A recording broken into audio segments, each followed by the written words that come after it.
The next scene takes us to the open sea, where a lone boat is sailing through the waters. On board are Maggie and her fellow witches, making their way towards the border town.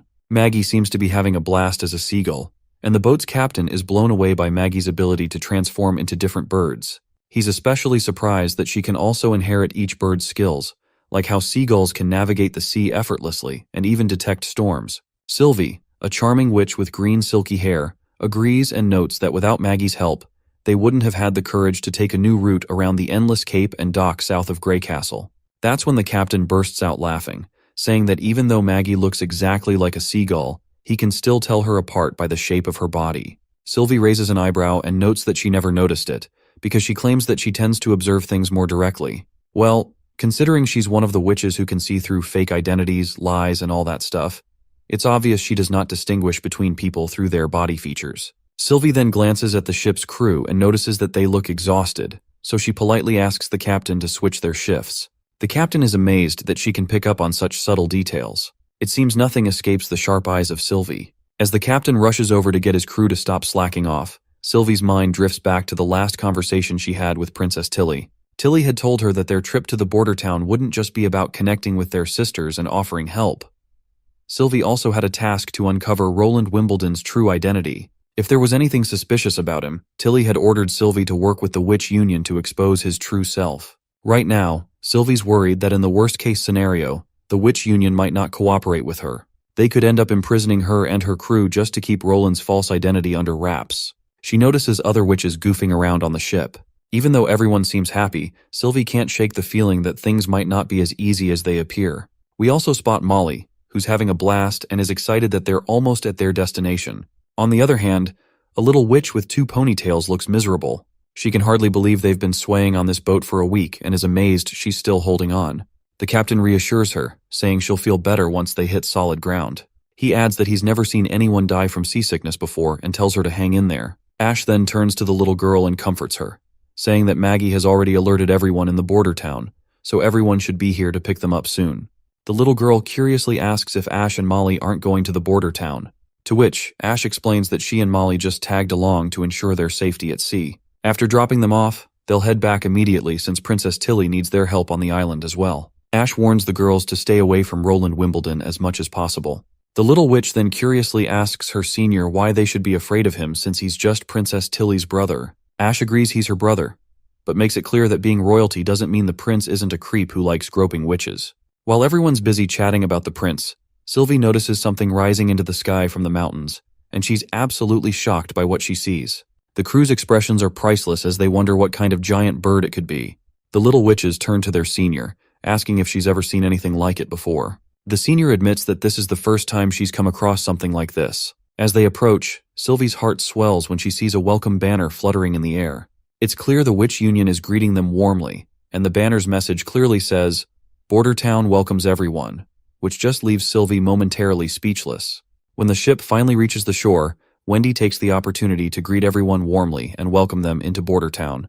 While Ash remains calm and composed around Wendy, the other witches behind Ash still look quite nervous. Wendy and Ash exchange greetings, and Anna soon arrives on the scene. As Sylvie's eyes land on Anna, she notices that all the magic around the witches seems to be gravitating towards her. The sheer amount of power radiating from Anna blows her mind, making her realize just how extraordinarily powerful our girl Anna truly is. While some witches are busy exchanging greetings, others are eyeing the giant hot air balloon with curiosity. Wendy takes the opportunity to fill them in on all the details about hot air balloons. Wendy then asks Ash if she's sure she won't come to town, since the prince is eager to see them again. Ash laughs it off, joking that the prince definitely won't be thrilled to see someone who plans on poaching his witches. She says she's leaving the kids in her friend's capable hands. Wendy, ever the big-hearted woman, or I dare say big booba lady, quickly agrees and assures Ash she'll take good care of them. With that, lightning pushes all the new witches into the balloon. While Sylvie is still feeling a bit anxious, Anna simply snaps her fingers, and black fire erupts, propelling them up into the sky. Molly waves a final goodbye from the ground, and the girls above in the air take off, heading toward their new home. Up in the sky, Lightning quickly asks the newcomers to show off their powers, while Wendy checks in with Sylvie to see if she's feeling all right. Sylvie replies that she's fine, but admits to having a bit of a headache. Well, it seems like she is feeling more than a surge of pain inside her. She curses herself for instinctively activating her magic eye. She hadn't expected to see so much land at once, and it's the first time she's taken in such a wide view, overwhelming her magic. Wendy advises her to take a few deep breaths, reminding her that everyone feels a bit strange the first time they lift off into the air. Sylvie thanks her and reassures Wendy that she's feeling better already. Meanwhile, the other girls are having a blast as Lightning enthusiastically sings about their prince's heroic deeds, cheerfully narrating all the adventures they've had together. Seems like Sylvie has finally started to relax, realizing the mood is more laid back and fun than she expected, and she hopes it stays that way forever. When they finally arrive above Border Town, the balloon lands near the castle, and the girls are absolutely shocked when they hear the resounding boom of cannons firing. Lightning quickly reassures them, explaining that the prince fired the cannons just to welcome them. Soon after, witches from the Witch Union arrive to greet the newcomers. Sylvie is blown away by the fact that their magic is completely different from what she had expected. She can't help but take note of how friendly the Union sisters have been so far, though she reminds herself to stay on guard just in case. Once they enter the dining hall, they see a feast already laid out on the table. The prince warmly welcomes everyone to Border Town, introducing himself as the ruler of the Western region, and tells them to make themselves at home. While the other ladies are overjoyed to see the feast before them, Sylvie is absolutely blown away by what she is seeing before her. She notices that the prince isn't wearing any stone of divine judgment, and there's no trace of magic inside him. This tells her that the man in front of them is indeed Roland himself, not disguised or controlled by magic. After a hectic day, we find the prince gulping down some delicious wine, letting out a satisfying burp as he leans back on his bed. He's so excited about the witch's arrival that he can't even sleep, so he's drinking to help himself doze off. The prince addresses the newcomers as sisters and asks if their accommodations have been arranged. However, Nightingale isn't too thrilled about him calling them sisters right off the bat, warning him that he shouldn't trust them so quickly. The prince asks Nightingale why she's so cautious, to which she reveals that the witch named Sylvie was speaking half-truths. Although there was nothing malicious in her words, she was very careful in how she chose them. The prince nods, understanding her point. He speculates that Sylvie is likely trying to determine if he really is the true Roland Wimbledon. He reminds Nightingale that if one of her family members completely changed their personality, she'd also wonder if they had been replaced or controlled. This is exactly what Tilly thinks of him, since back in the capital, Roland was notorious for being a lousy slacker and an easy target for bullying. This makes Nightingale curious as well, wondering if the prince is truly Roland Wimbledon. The prince responds that he is indeed Roland, but at the same time, he's not. Nightingale, with her keen sense, quickly sees that the prince isn't lying and asks him why he isn't. The prince grins and simply says that this is just how it is, and there's nothing to lie about. Nightingale just shrugs and says that as long as he remains the Roland she knows, she's fine with it. The prince nods plainly, saying he's always been himself since the day he met her. The next morning, all the newcomer witches are lined up before the prince, greeting him with an anxious, "Good morning." The prince tells them to relax, assuring them that he's not big on formalities, so they can call him whatever they call Tilly. He then explains that he won't assign them any work during their first week. They should take the time to get accustomed to the town's environment and explore Border Town as much as they want. He guarantees that no one will mistreat them or kidnap them for being witches. He reassures the nervous ladies that he has already removed the church's influence from the western region, so this place is as free as Slumber Island, a place of freedom for everyone. The prince continues by assuming the newcomers already know the basics of anti-phase and maturity, so he directly explains that there will be basic lessons after dinner, covering reading, writing, mathematics, and natural sciences. Their salary will be 1 golden royal per month, with weekends off and paid vacations. If they have any questions, they can ask Wendy for clarification. Once the administrative details are out of the way, the prince dives into the most exciting part of the meeting. He's eager to see the witch's abilities firsthand, as Tilly's description was a bit vague. He decides to go outside to start the demonstrations. As he stands up from his seat, Sylvie interrupts to add something. She presents a few pieces of paper and explains that Princess Tilly discovered these ancient texts at a ruin site near the bay, and there's also a letter included with them.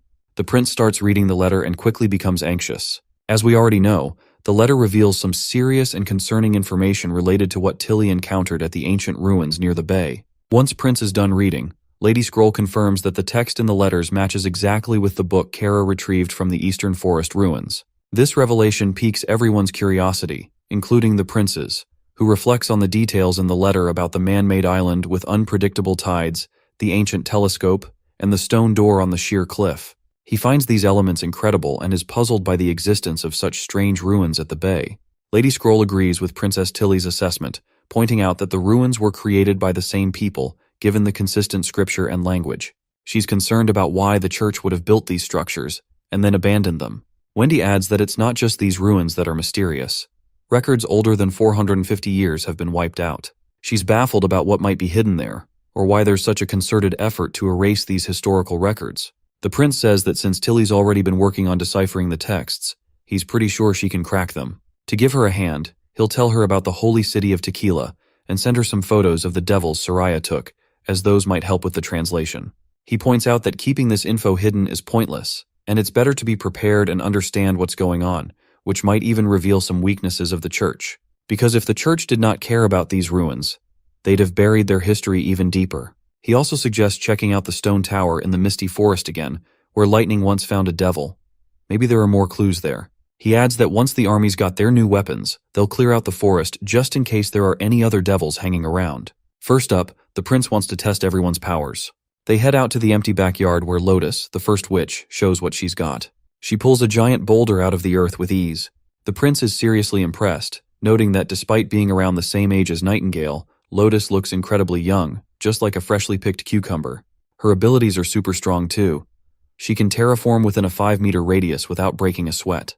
But when she tries to stretch the mud tower beyond 7 or 8 meters, the tower she creates starts to collapse due to structural imbalance. Also, she uses less magic if the dirt is looser, but her ability is good for solid ground like the slumber island she came from, while the dirt houses she might build in the border town are just going to collapse. Lady Scroll also explains some nerdy details about her power.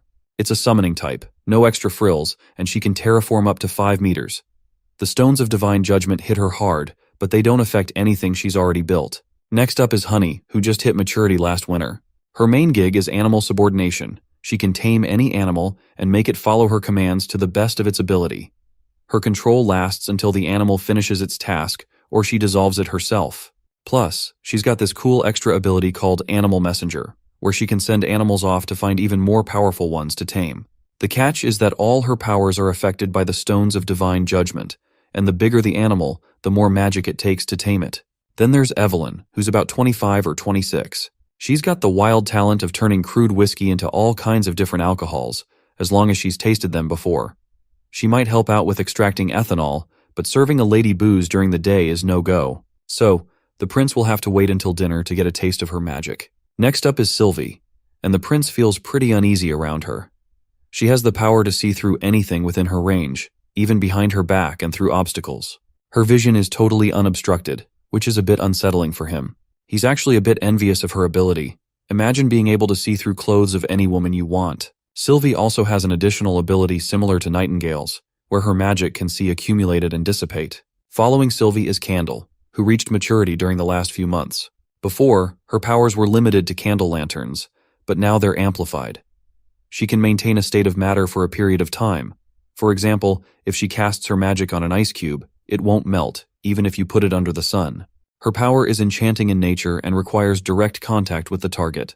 The prince had a grand idea of using Candle's powers to keep molten steel hot forever. However, he soon realized it might be a bit of a stretch, because maintaining that kind of heat would require a ton of magic. The real challenge is how much magic is needed and how long it can be kept up, especially for larger volumes. Nightingale also points out that Candle's magic is pretty good, but her mana capacity is on the lower end of the scale. Still, her talent is a gem. If she can keep something in a stable state, it could seriously boost the durability of machinery made with weaker materials. So Candle's got the potential to make those machines last longer and run smoother.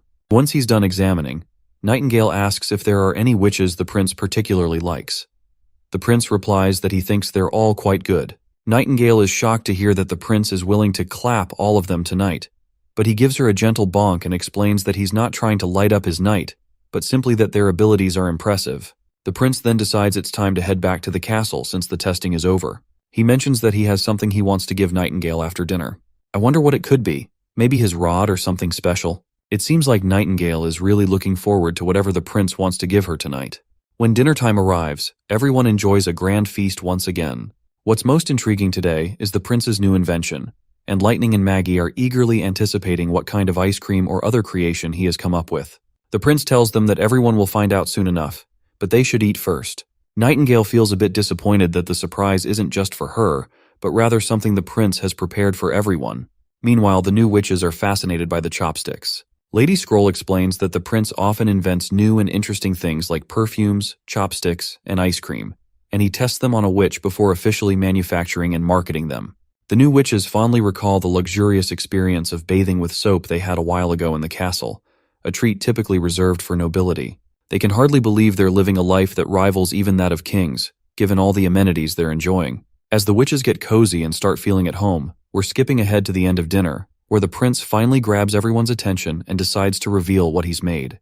A few maidens quickly bring out wine, and the prince announces that he's starting with white wine among his inventions. Compared to the Hebrew and fruit wines they've had before, this one is the real deal with a higher alcohol content, so he advises the non-adults to stay away. Lightning protests and insists she wants to try it too, but the prince reassures her that he's also prepared something lighter, which can be enjoyed with a bit of extra ice. He presents all of the types of wines in front of Sister Evelyn, and mentions that he's heard she's been to cocktail pubs and breweries before, so he's curious to hear her thoughts. Evelyn quickly agrees, picks up a glass of wine, and takes a gulp.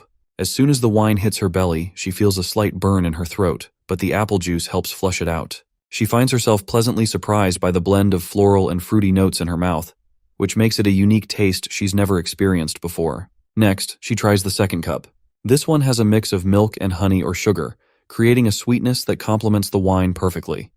It's a match made in heaven, and she thoroughly enjoys it. Then, she moves on to the last cup. This one's pure white wine, no extras. It's got a fiery kick that rolls over her tongue and down her throat, leaving a tart zing that lingers. It's intense, but in a good way. After the tasting, Evelyn happily declares that all three wines are unforgettable. She admits that while some might not appreciate the strong flavors, true connoisseurs will definitely appreciate its richness. The prince is pleased with her feedback and explains that this was just a sample of his strongest white wine. He's planning to deepen its flavor even more and will need her to taste it again later. The next batch of maids arrives with boxes, and these gifts are only meant for adult witches. Anna receives her own box, while Nana eagerly wonders what's inside. As promised, Nightingale also gets a box, but she doesn't seem too thrilled. The prince tells them to open the boxes once they're back in their rooms. Once the witches are in their rooms, the younger witches start complaining. They feel that the prince is playing favorites and didn't bother giving them any gifts. But Lightning reminds Lily that the prince specifically said the gifts were only for the adult witches. Lily, however, remains as arrogant as ever, brushing off the reminder. While the young witches argue among themselves, Wendy starts opening her box. As soon as she lifts the lid, all the witches crowd around to see what's inside. Turns out, the prince wasn't joking about the gifts being for adults. Inside the box are bras, clearly meant for ladies with saggy hooters. The younger witches start fiddling with the bra, having no clue what the hell this thing even is. Maggie comments on how the bras seem like an incredibly large pair of goggles, while Lightning is skeptical, wondering how exactly these are supposed to be used. That's when Wendy spots a letter in the box. She opens it and starts reading it with her eyes closed. Meanwhile, Lady Moon is enjoying the soft, smooth texture of the bra, while Lightning and Maggie are still trying to figure out what's going on. It seems like the older witches have finally understood what the bras are for, and they're pretty embarrassed by the letter. It explains that bras help redistribute the weight of breasts, improve circulation, and enhance posture. The younger witches look at their own flat chests, and then at Wendy, who is sporting the largest melons ever. Even the usually arrogant Lily starts to understand why the gifts were only meant for adults. But she tries to save face, claiming she doesn't care about the bras and never did. It's clear, though, that Lily's just trying to cover up her embarrassment about not having a pair of her own. Lightning tells Wendy to take hers off because she wants to try it too, but Wendy gets flustered and quickly pushes all the younger witches out, telling them to go to sleep. She closes the door behind them, her heart still racing, and wonders why the prince gave them something like this. Nightingale confusingly questions why the prince didn't just give the bras collectively. But then, realization strikes her like a thunderbolt out of the blue. Maybe the prince gave them individually because each bra is a different size, meaning he actually paid attention to everyone's measurements. Realizing this, Nightingale bolts out of the room and rushes to Anna's room. There, she asks her about the gift. Anna proudly shows off her chest and says the bra is surprisingly comfortable, and she's already worn it and finds it quite convenient. She then offers to show Nightingale the bra, but Nightingale quickly turns her gaze away, saying she doesn't want to see. Instead, she asks if Anna thinks it's weird for the prince to give them something like this. Anna points out that the prince plans to sell these bras to the public, so he's just testing them on the witches first. The conversation shifts to discussing how the bras fit and their comfort, so we'll skip over that part. In the next scene, we see the ship sailing. Inside, the prince is speaking with Sister Lotus, asking her to raise dirt on both sides of the river to lay the foundation for a bridge. They dive into some nerdy physics and science talk, and in the end, the prince asks if she can raise the dirt over 10 meters, given the river's depth. Lotus confidently agrees, saying she'll handle it. Meanwhile, Wendy is steering the boat with her wind powers and is pleasantly surprised that her shoulders no longer hurt, thanks to the bra. She's eager to thank the prince personally for the thoughtful gift. Once they reach the perfect spot, the prince tells Wendy to stop the boat. He then instructs his fellow engineer that they need to dig a pit around the dirt that Lotus is going to pull out, and they'll fill it with concrete. The prince specifies that the pit should be no more than 5 meters in diameter and 1 meter deep. Once it's filled, the witch will lower the depth by 1 meter. If they repeat this process, they'll be able to build a concrete wall that extends down to the riverbed. Lotus uses her earth control to raise the pile of mud, and as soon as she commands it, the mud begins to pop up and stack quickly. The prince is surprised to find it easier to raise dirt through water than through sand. However, the stinky smell that follows is unbearable. He quickly deduces that the pile is composed of decomposed plants and animals, along with the waste of villagers who've relieved themselves near the river. He decides to have some people shovel the mess away. They'll need to clean it up and add layers one by one to shape it properly. The prince laments that if transportation weren't such a primary issue, he would have used the decomposing trash as fertilizer. Speaking of fertilizer, the scene shifts to a vibrant field of crops, bursting with grain. We meet a guy in a cap, known as Sirius, who admires the impressive yield. The seeds have doubled in quantity, and the grains are bigger than ever, all thanks to the witch's hard work. Sirius reflects on how, ever since the prince held the ceremony and Nana appeared on stage, the witches stopped hiding themselves. It's clear that only witches can raise soil in the middle of the river. Suddenly, 2 people rush up to Sirius, and it looks like he is not thrilled to see these guys here, because he's pretty sure they're about to ask the same old questions. As expected, they ask if it's true that they can become free citizens, own their own houses, go to school, and they will only need to turn in 70% of their harvest. They also fire off a bunch of other questions about their new opportunities and rights. Sirius casually points to the banner that says, "Labor creates wealth, and labor changes fate." He smiles and says this means if they put in the effort, they'll become free citizens just as the prince promised. And trust him, that promise is solid. When someone asks what they should do with the remaining 30% of the harvest, to which Sirius explains that you can either sell it to the prince, eat it yourself, or use it as seeds. And that's pretty much it. He goes on to explain that Bordertown doesn't allow private sales of harvest. If they try to sell it outside the official channels, they'll be breaking the law, and their harvest could be taken away with a side of punishment. But then, one of the commoners raises concern that they might get scammed by the prince. Sirius reassures them that this won't happen. The prince follows market prices, so there won't be drastic changes. The public marketplace, managed by the city hall, is the only place where grain is sold. The prince will always buy at the market rate. With that, Sirius concludes the conversation and tells them to get back to work. Another guy pipes up and asks Sirius if he knows where Miss May and Miss Eileen went, since there haven't been any stage shows recently. He's worried they might be sick. Sirius reassures them that they'll return in the fall because they can't perform in this scorching heat. Or can they? As the workers head off to their tasks, Sirius reflects on his own journey. He used to be a knight, trying to escape his father's fields, but got captured and stripped of his position in just a few months. Somehow he ended up at Bordertown. His salary is going up, there's plenty of room for advancement, and he's even come to look forward to the harvest. In the next scene, the farmers have finished harvesting all the grain and have even started burning the leftover straw. After a while, the bald advisor, who is absolutely thrilled, reports to the prince that this season's harvest is enormous. He explains that, according to the city hall's estimates, their exports are 4 times higher than before, and their best field has produced 6 times more than its previous yield. This gives them more than enough to feed all their villagers. The prince smiles at the good news, pleased to know their warehouses won't be empty anymore. The bald advisor adds that with additional workers and more farmers, they could easily support 50 to 60,000 people. This makes the old man even more turned on, as he dreams about their town growing into a city and then expanding across the entire continent. You see, in this world, city growth is pretty much limited by food supply. A big city like the capital, with 20,000 people, needs tons of surrounding villages to keep everyone fed. But with new machines our boy just produced, one person's work can now feed 10,000 people, and the big harvests in Bordertown are all thanks to Sister Leaf's improved grain. We further learn that the prince has cut back on the number of farmers without lowering the output, which means he can now focus on manufacturing. Since the agricultural team has nailed down the best farming strategies using metal tools and machines, their exports are only going to get better. In the next scene, the prince then steps up on a pedestal and gets the crowd pumped up. He knows they're dying to hear some good news, So he tells them straight up, the city hall will handle turning everyone into free citizens. You can choose to keep farming or try something else in town. Once the harvest wraps up, they'll announce the details about citizenship promotions. The crowd goes wild with cheers and praise for their prince. The prince further goes on to announce that starting next year, they'll only need to meet a quota to gain citizenship, making competition unnecessary.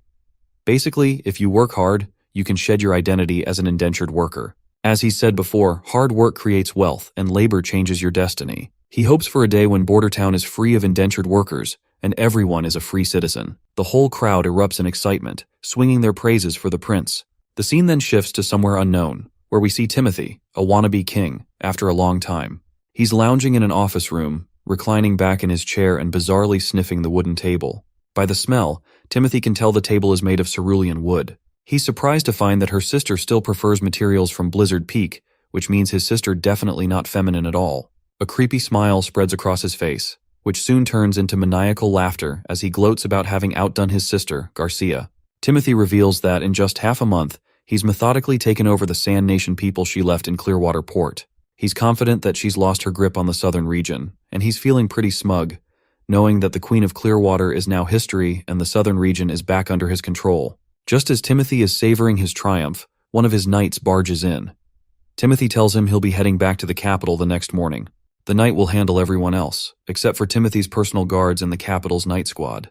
He instructs his knight, who goes by the name Duke Edward Haas, to keep the southern region secure and to prevent the Sand Nation from stepping into Grey Castle territory. Edward Haas asks if this means he'll be staying behind. Timothy agrees, saying there's still a lot to finish here, and he needs someone loyal and powerful to stay behind, either to deal with traitors or gather refugees. He reassures Edward not to worry. He won't be stuck here forever. Once everything in Clearwater Port is sorted, he'll make sure to bring Edward back to the capital. He explains that Grey Castle still needs to be unified, and before conquering the western region, he'll need many knights to fight. So he promises his loyal friend that he won't leave him behind. Edward looks down, saddened, and reminds Timothy that his brother Raymond Haas is missing. He asks why there's been no news about him, especially since it's been 2 months since Raymond went to the western region. Timothy reassures him that Raymond might be delayed by something, or he could be on his way back. He tells Edward not to worry about his brother for now. The focus should be on burning down Garcia's old stronghold. Timothy wants everyone in the southern region to see that Garcia's old base will be nothing but ashes. Even if she returns, it will be in ruins. He instructs Edward to just burn the soldiers who survived the church's pill's side effects. Once Timothy is alone, he reflects on how Bordertown has easily handled the demon threats, defeated Duke Ryan, and captured Longsong Fortress. He's confused by how one of the dumbest siblings is doing all this. Not only that, Rayman and his 1/500 soldiers who were deployed to the west have also completely lost contact. He's convinced that something significant must have happened in Bordertown to cause such a drastic change in his brother. Whatever the case, Timothy is determined to make his brother, Roland Wimbledon, beg for forgiveness at his feet eventually. Back in the Holy City, the Pope receives grim news about Heather's death. Despite the somber update, he remains composed and reassures his junior that Heather was a devoted, intelligent, and honest girl who will be remembered fondly. He vows that the perpetrator, Garcia Wimbledon, will face justice in due time. The Pope's concern quickly shifts to whether Garcia is collaborating with the Wolfheart Kingdom, and how Church's new poison is working against them so far. Priest Maine reports that while the poison worked as expected during the attack on Broken Tooth Forest, where it incapacitated the enemy soldiers before they could fully combat the threat, the results were less effective when used against Wolfheart City. The enemy remained strong and resilient, and Maine takes the blame for this failure. The Pope explains that the new poison was derived from demon beasts, and further highlights that there are records of 70 abilities that can counter it, with 30 capable of neutralizing it immediately. Given this, it's not surprising that a large nation like Wolfheart would have a witch with such countermeasures. The Pope shares his worry that if witches can really counter their poison attacks, it might change how people view them in Wolfheart, potentially even making them heroes. And that would be pretty bad news for the Church. He reminds Maine not to get too hung up on the losses of their judgment and divine punishment armies, as it might distract them from making important decisions, and they don't want the battle to cool down. But there's a silver lining for the Pope. Garcia and the Wolfheart forces are all gathered in one place, and he is planning to take them all out in one go. The junior has no clue how they are supposed to achieve this, so the Pope just tells his junior to follow him. As they walk through the dimly lit tunnels, a night lights up the area. The Pope shows Maine their secret weapon, which was originally intended to be used against powerful demons. It can be put to use now. He calls it City Breaker, and it runs on magic, needing 3 or 4 witches to control it. The Pope explains that the city breaker has a range far beyond catapults and ballistae. It's incredibly hard for typical city walls to defend against its steel bolts, and it can slice through wooden ships like a knife through cloth. He's confident it'll handle both Wolfheart's city walls and the Black Flag fleet with ease. When Maine asks if this weapon was developed by the secret Holy Temple, the Pope says no, and reveals shocking news that it actually came from their enemies, the Underworld's devils. That's why it's been hidden deep within their caves, and he advises Maine to keep it concealed and only use it strategically, as they don't want civilians to see the kind of monstrosity it is. The Pope says he's going to assign 2 top-notch pure witches to help out, ensuring Garcia and Wolfheart won't get away this time. Hearing that, Priest Maine's face lights up like a kid in a candy store. You see, pure witches under the Pope are the best of the best, with some seriously impressive abilities. Before Maine heads out, the Pope tells him to shed the blood of those heretics and avenge Heather. Maine quickly responds with a crisp, "Yes, sir." Back in Bordertown, Sirius reports to the prince that their current equipment won't handle all the harvest milling. He suggests setting up a steam-powered mill near the Redwater River. The prince agrees, and tells him to send a request to the city hall and draft a plan once the funds come through. Sirius also mentions that 516 people have become free citizens, and their names have been sent to the old man Baroff. With that, Sirius wraps up his report. The prince is quite happy with Sirius's performance, and is confident that Sirius will be valuable in recruiting aristocrats and knights from the fortress, given his impressive manners. Next up is Lady Scroll, representing the education sector. She reports that all the students who finished their basic studies have moved into their preferred sectors, with 5 even applying to the chemistry laboratory. It seems Prince Roland was hoping for more than just 5 recruits, as otherwise the newly built laboratories might end up sitting empty for a while. Even Kyle Sichi, the head of the chemistry department, is concerned about the low number of applicants. The prince then asks Kyle to report on his department's situation. Kyle, who isn't fond of these meetings, makes it clear that he's not into wasting time, and suggests finding a new representative for the department if this is the routine. Kyle Sichi then points out that he needs more personnel. The new assistants are young, but they're quick learners, and basic education seems to have done the trick. He also mentions that if the prince grants him access to Chemistry 201, he might finally come up with a way to manufacture acid on a larger scale. Next up is a guy in glasses, who reports on the infrastructure progress in Bordertown. He covers everything from bridges to residences and city walls. Let's not forget about Captain Ironaxe, who reports that the Second Army has finished basic training and is ready to march to Longsong Fortress whenever needed. Aside from the artillery division, all soldiers have now switched to using revolving rifles. With that, the meeting wraps up. The prince thanks everyone for their contributions and announces a raise in their salaries. From now on, department heads will receive 2 gold royals a month, and they'll increase their employees' wages accordingly as well.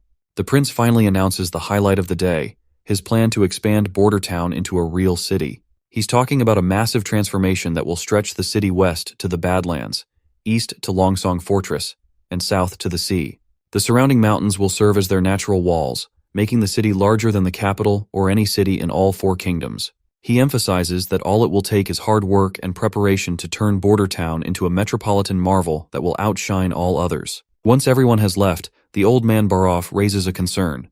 Despite the recent successful harvest, the treasury is running low on funds. After paying Margaret, the Merchant Guild, and Theo, the finances are tight, with only about 2,000 golden royals left, which is a dangerously low balance. Prince Roland reassures Baroff that income will be forthcoming, because the Margaret Guild is expected to purchase another set of steam engines soon. Also, the high-pressure canisters and hydrogen replacements will need a bit of research from the chemistry department. Once that's sorted, they plan to sell hot air balloons and hydrogen refills. They'll charge 50 royals per refill, with a free refill after every 10, which should provide a steady income stream. Speaking of the chemistry department, Baroff then points out that Kyle Sichi needs to improve his social skills, as he's often quite impolite. The prince doesn't mind Kyle's lack of social skills. After all, scientists aren't exactly known for spending much time in the fresh air. As the night deepens, Kyle Sichi, true to a scientist's nature, is still buried in his studies. He's wrestling with periodic tables and equations, though we don't need to get into the nitty-gritty details. What's clear is that Kyle is working tirelessly, determined to fill the laboratories and figure out how to manufacture acid. His main goal is to earn Chemistry 201 from the prince, although what exactly that entails is still a mystery to us. It seems Kyle has a lot riding on this, and he's pushing himself to the limit to reach his goal. The next scene takes us into a mysterious cave where the witches can be seen exploring. They suddenly stop, and Nightingale asks Sylvie if this is where the tunnel splits. Lightning jumps in with precise instructions, saying they should start at the second door, while Sylvie also adds her 2 cents to help steer the team in the right direction. After a bit of wandering, Lightning points out there's just one last door to check. Nightingale eagerly vanishes from her spot and reappears at the front, urging everyone to move further inside. Sylvie, watching this, can faintly see Nightingale's magic when she disappears, but can't quite capture her figure or movements. She remembers Tilly saying that Nightingale is the most battle-ready witch in the Union she should be aware of. It turns out the prince sent everyone into these mines because there's an old legend about an ancient beast living here. He told them to report back after their trip. Because of the danger, Sylvie reveals to us that Nightingale was specifically chosen for this task due to the legend that these mines were once the nest of an ancient beast and some miners have gone missing. Suddenly, Sister Lucia halts their journey and sits down to examine some ore she's spotted because she thinks the prince might be interested in it. After their brief detour, they finally reach door number 23, the one they'd been searching for. Sylvie steps forward, using her abilities to check it out. After a thorough scan, she can clearly sense that there are no ores here, but there are some further down. There are 4 tunnels, one of which seems to slope downwards. Lightning is intrigued by the downward slope and asks Sylvie about it. Sylvie responds that it might lead to a deposit.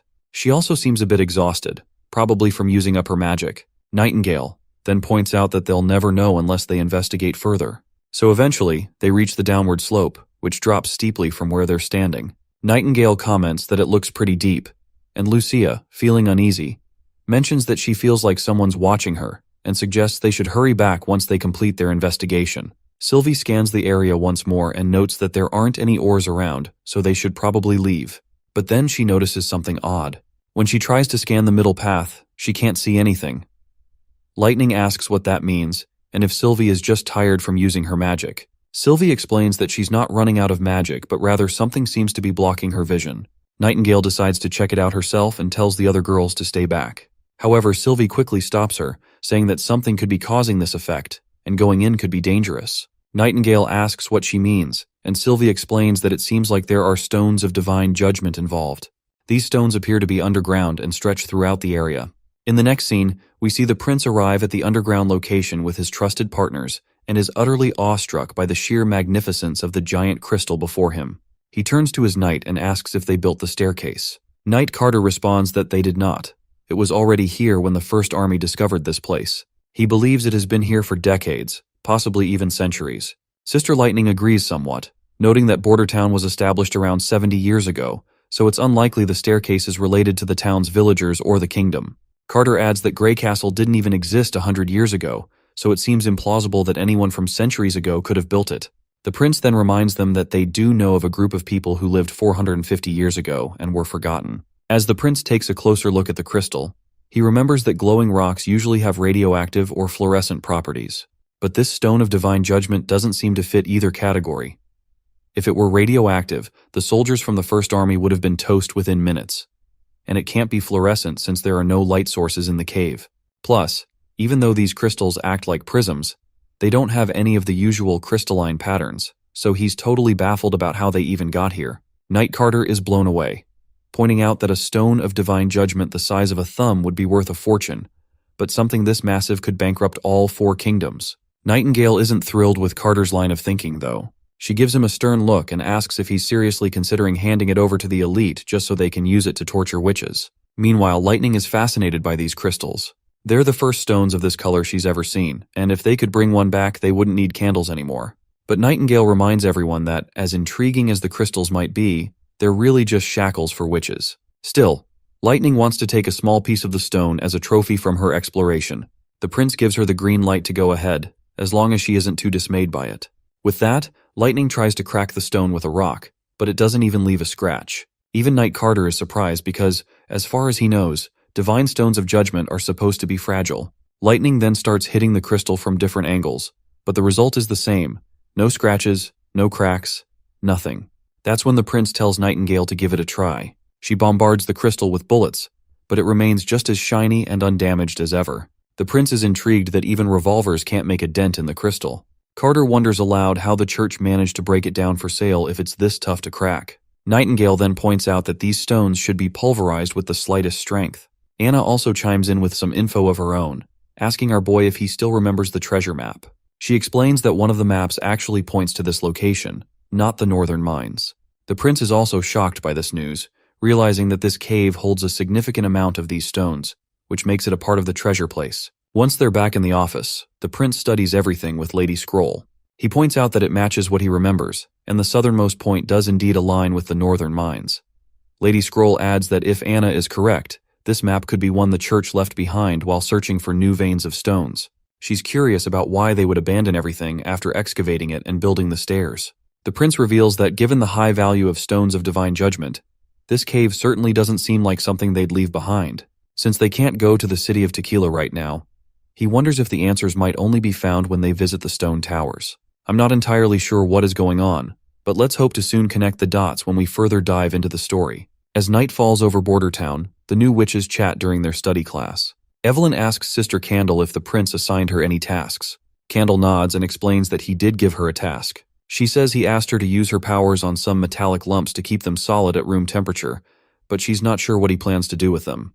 Candle then inquires about what tasks the prince assigned Evelyn, to which Evelyn reveals that the prince hasn't asked her to do anything specific.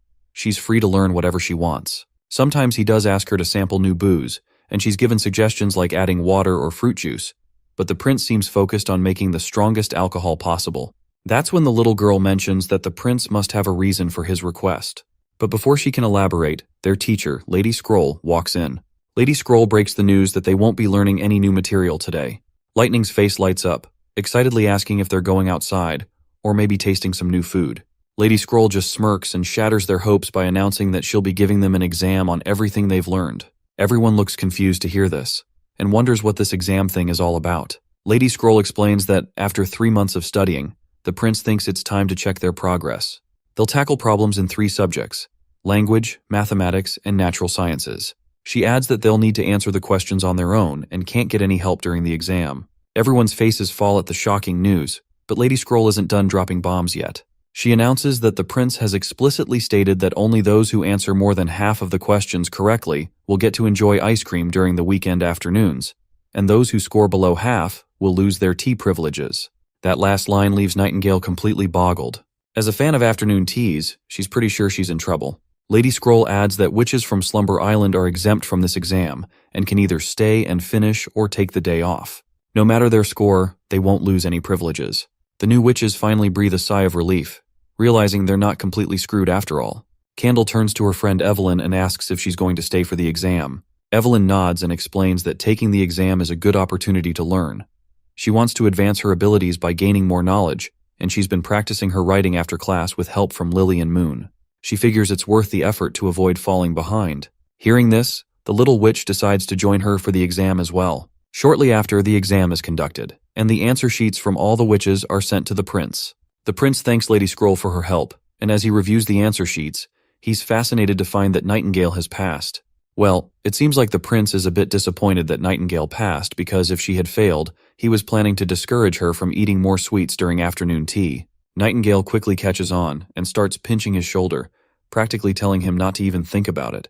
Jokes aside, the prince is genuinely glad that all the witches performed exceptionally well. What's even more fascinating is that 2 new witches also took the test, where Evelyn scored 5 points while Candle scored 36. The prince is especially impressed by Candle, who only attended the course for 2 weeks but still managed to score 60 points. It just proves how witches, both physically and mentally, have a significant advantage over commoners. The next scene shows Lucia practicing hard with the materials inside her pouch. That is when her little sister wanders in and asks why she's still practicing so late. Lucia loses her concentration due to the sudden interruption and gets annoyed at her little sister, telling her to focus on reading the books instead of bothering her. But the little one replies that she can't really understand the words completely. She can only read a bit at a time and wishes she could read and write as well as her big sis. Lucia explains that's why she needs to practice more. She tells her sister that words have similar structures, and you can figure out their meanings from their roots. It's all part of the learning curve. The little girl reluctantly grabs a book and goes back to reading. Just then, Nightingale shows up and notices the sibling squabble. The little girl quickly rushes over to Nightingale with a pleasant smile and says she's just reading some books while her sister is busy practicing. Nightingale then offers ice cream to both sisters, and they eagerly grab their sweet, delicious treats. As they enjoy their ice cream, Lucia points out that these goodies are usually only distributed after noon tea time, so she is curious how Nightingale managed to get her hands on them. Nightingale proudly boasts that she placed 3rd in the exam, just behind Leaf and Wendy. Since the prince didn't expect her to pass, she figured she'd try to get something extra from him. Lucia then asks how many points she herself scored, to which Nightingale reveals Lucia got around 68 points. Lucia's face falls a bit at this, since there were 120 points total, and she only scored a little more than half. As her mood sinks, her melting ice cream starts to drip, and a drop of creamy sweetness lands on her hand. Nightingale quickly grabs Lucia's hand and licks the sweet nectar off, reassuring her that she did fine. She explains that Lucia hasn't been studying with them for long, so it's perfectly reasonable to miss a few questions in math and science. The banter among the ladies continues, and the little girl cheekily asks Nightingale if she likes princes. Her big sister panics and quickly shushes her, saying she shouldn't ask such blunt questions. Nightingale blushes but admits that, yes, she does like him.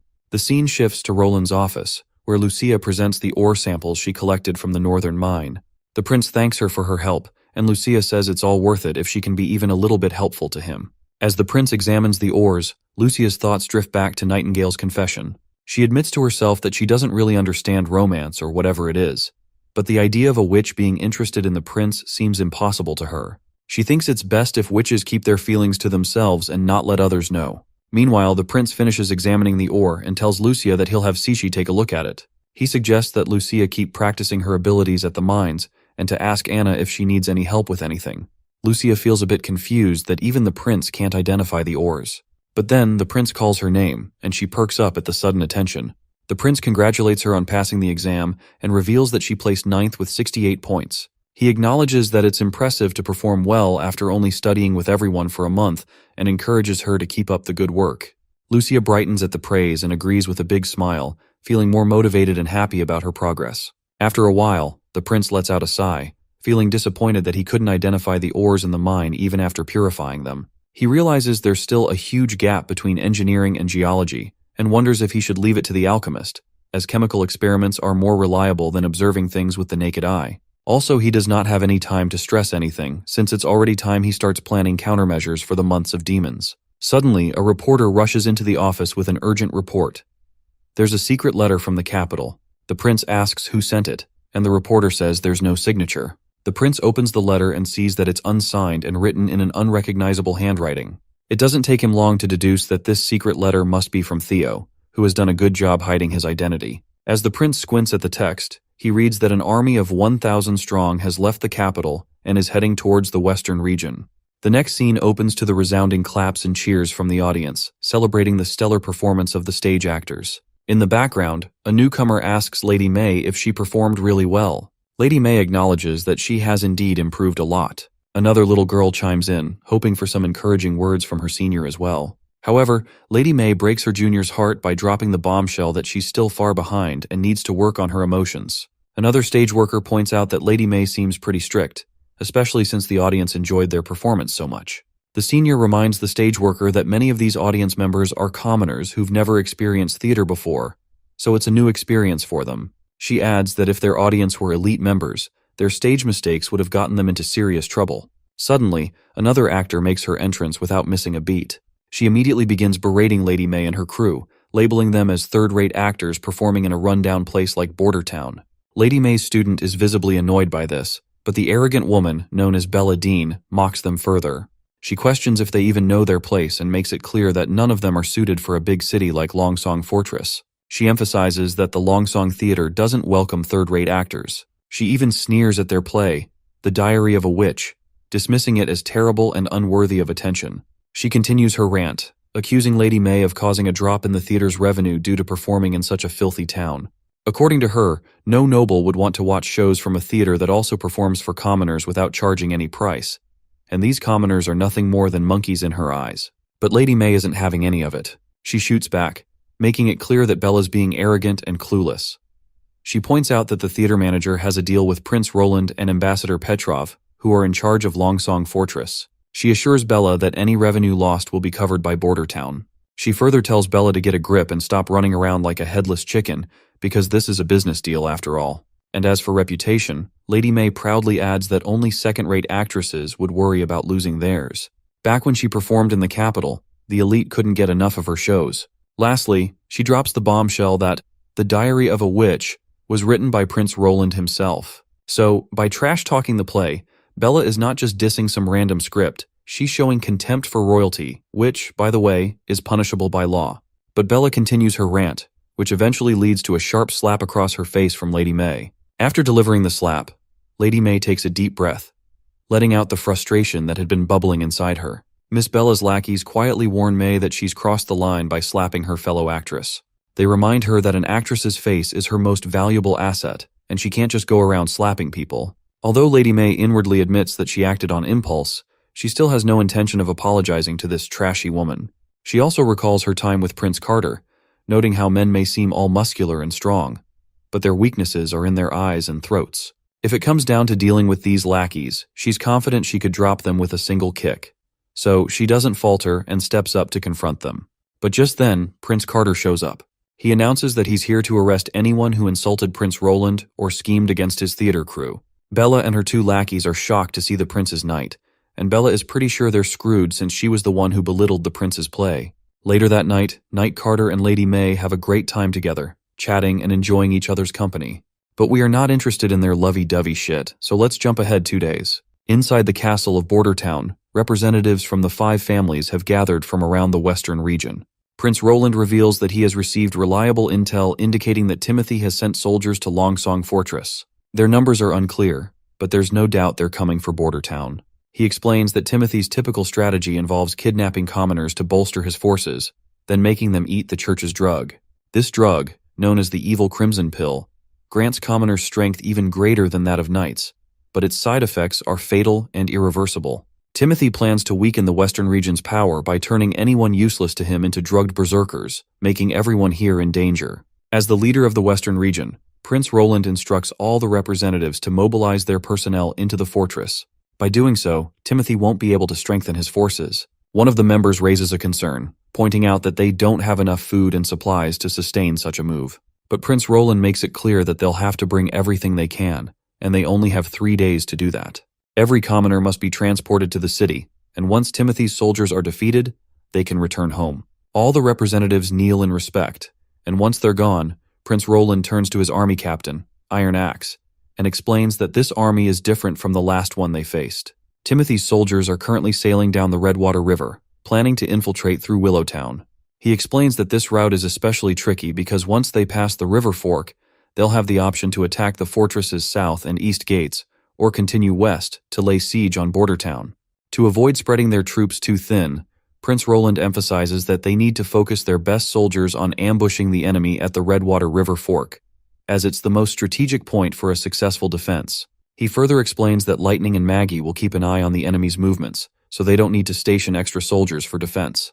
Instead, they just need to set up an ambush for a single decisive strike. He also notes that Longsong Fortress will need 100 soldiers to watch over the aristocrats, so he doesn't want any surprises while everyone's focused on the Redwater River. Iron Axe will handle the artillery and board the ship at Littletown to meet him at the river fork, and our boy himself will rush there as soon as he's done with things at the fortress. Nightingale, looking worried, asks if the prince is really planning to go himself. The prince nods, saying no one else knows how to handle the witch's abilities like he does, so it's crucial for him to be there. Once their boat sets sail, we see all the new witches, along with our 2 familiar girls, on board. Leading this operation is our eager prince, who makes it clear that while he might not be a master at commanding large armies or planning full-scale assaults, he definitely knows his stuff when it comes to tower defense and tank warfare, which is his specialty.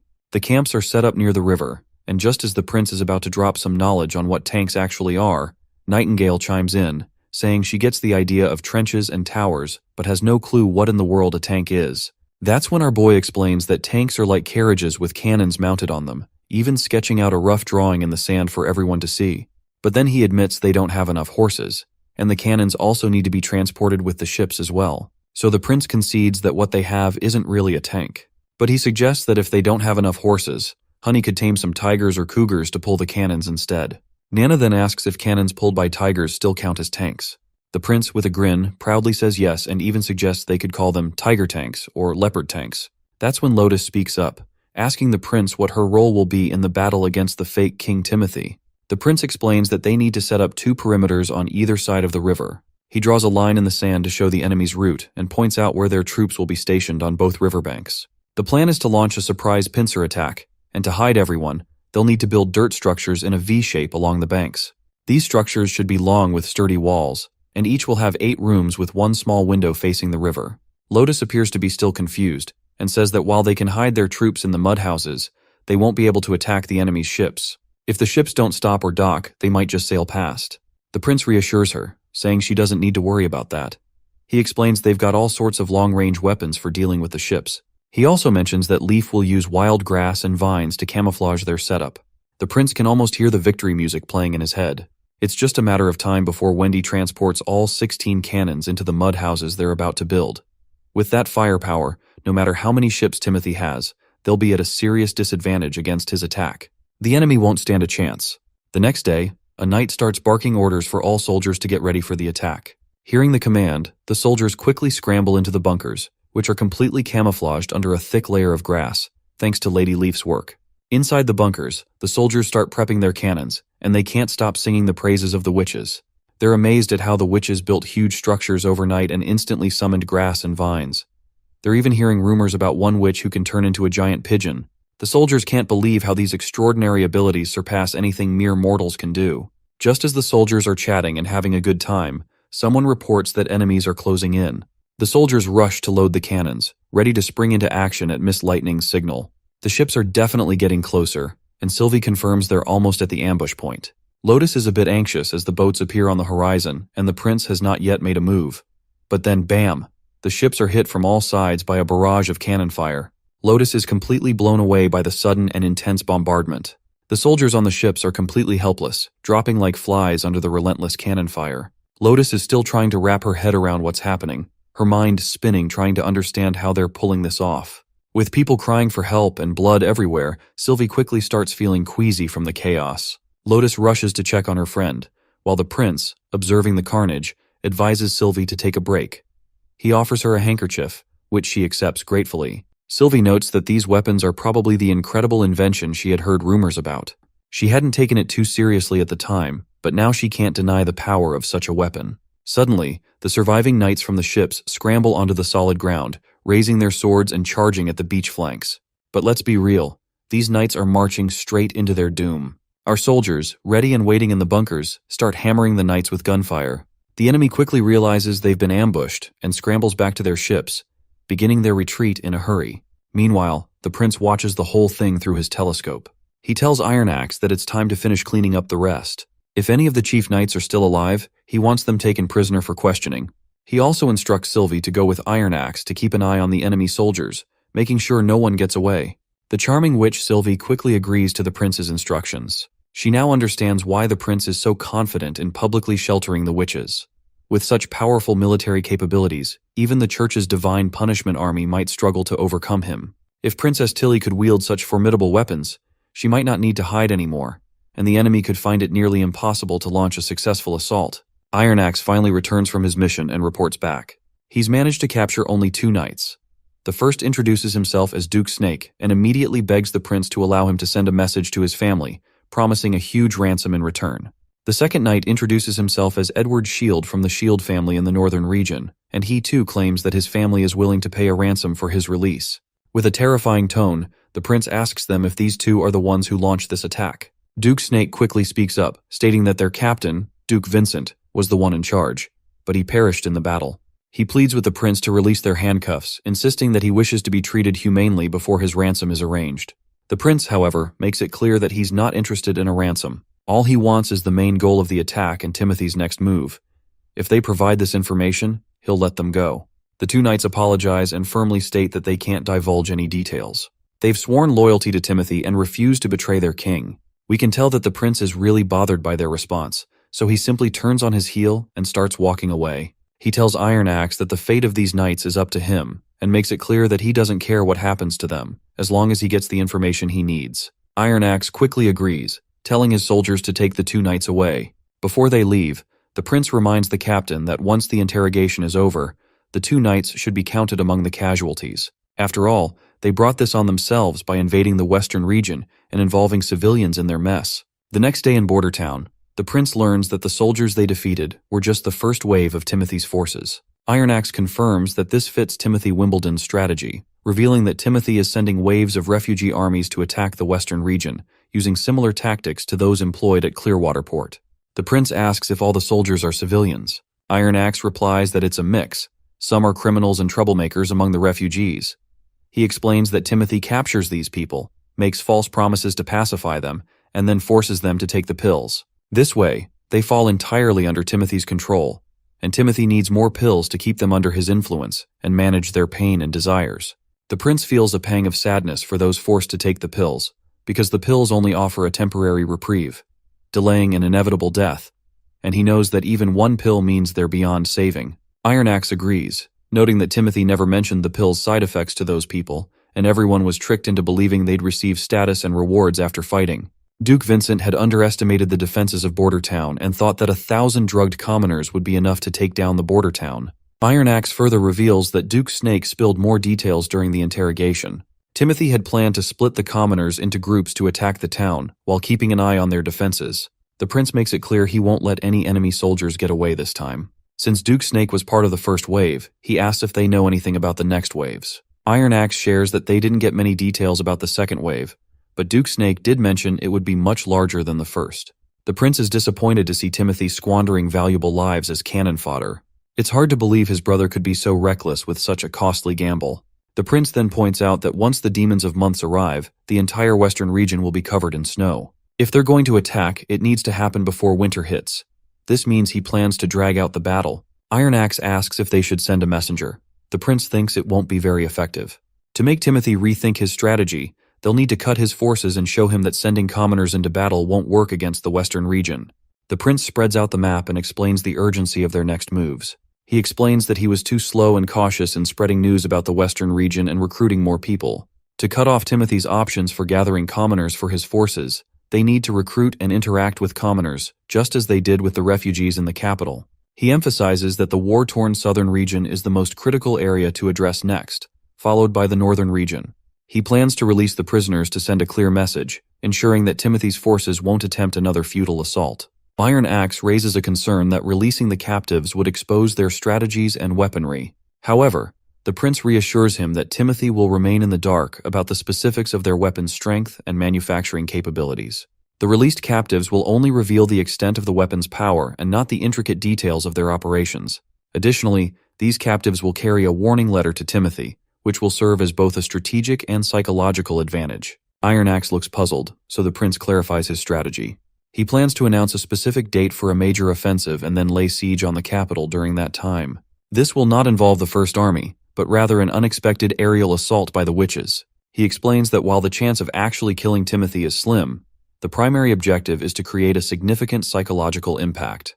By demonstrating their ability to strike directly at the heart of Timothy's power, they will shake his confidence and destabilize his rule. The goal is to make Timothy feel threatened and uncertain about his position, thereby achieving a successful operation through fear and disruption. Well, that was a lot to take in. I'm sure this episode was more dialogue-oriented than action-packed, and we didn't see much progress on the industrialization front. Nonetheless, it was a great episode. I guess having character development and compelling narration is what makes Release the Witch special, regardless of how dialogue-heavy the series is. I enjoyed narrating it, I hope you enjoyed it as well, so leave the feedback down in the comments.